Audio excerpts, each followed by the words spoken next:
पांचवा महत्वपूर्ण पक्ष है एवीजीसी यानी animation, visual effects, gaming, comic. इन सभी में रोजगार की अपार संभावनाएं हैं। एक बहुत बड़ा ग्लोबल मार्केट है। इसे पूरा करने के लिए हम भारतीय टैलेंट का कैसे इस्तेमाल बढ़ाएं, इस पर भी उतना ही ध्यान दिया गया है। भारत में सिनेमा निरंतर नए आयाम छू रहा है और मेरी कामना है कि ये सिलसिला आगे भी जारी रहे। एनिमेशन और विजुअल इफेक्ट में हमारे युवाओं की प्रतिभा का सम्मान पूरी दुनिया कर रही है। देखिए, दुनिया में जैसे मेक इन इंडिया एक महत्व है, वैसे डिजाइन इन इंडिया इसका भी एक महत्व है।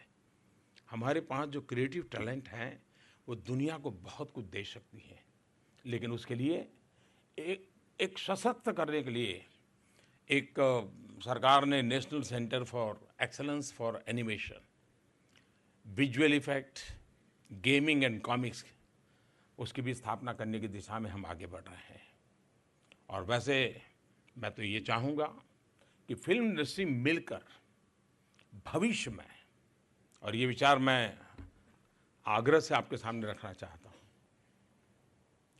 क्या समय की मांग नहीं है कि दुनिया में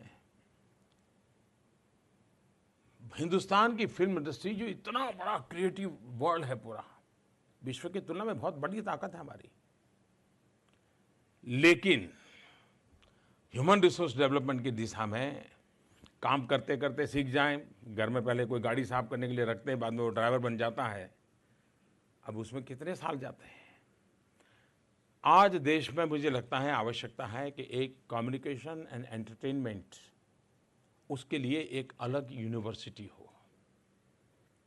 अगर फिल्म इंडस्ट्री के लोग इस विषय को लेकर के आगे आते हैं और एक फुल फ्लेज यूनिवर्सिटी जो इसी काम के लिए, जिसमें टेक्नोलॉजी हो, जिसमें क्रिएटिविटी को स्कोप हो, जिसमें दुनिया के चलते प्रवाहों की दुनिया में हम कैसे, उसमें फाइनेंस वर्ल्ड की भी विषय हो, अगर उस प्रकार से कोई प्रपोजल लेकर के, और मैं चाहूँगा कि ये सब सरकार करे तो पता है साहब सरकार क्या करेगी। तो प्रधानमंत्री मैसेज आएगा कि मेरी फिल्म बनाओ, तो मुझे वो नहीं कर रहा है। देश के सामान्य मानवी के लिए जो काम आए, ऐसी कुछ व्यवस्थाएं हम विकसित करें। अगर आप उस प्रकार की बात देंगे, सरकार पूरी तरफ से सहयोग करेगी, पूरा सहयोग करेगी। लेकिन आइए हम सब मिलकर के देश के लिए और इस देश को दुनिया के लिए कुछ करने के लिए तैयार करें, ताकत के साथ आगे बढ़े। ये क्षेत्र मैं सामान्य नहीं मानता हूँ। भारत की ये असामान्य पूंजी हैं, 100 साल की आपकी तपस्या का परिणाम है। दुनिया को भी आप पर हक है, हमारा भी जिम्मा है कि दुनिया को इससे परिचित कराएं, दुनिया को प्रभावित करें और दुनिया को प्रेरित करके हम भारत का झंडा गाड़ने में आगे आएं। इसी एक अपेक्षा के साथ बहुत बहुत धन्यवाद।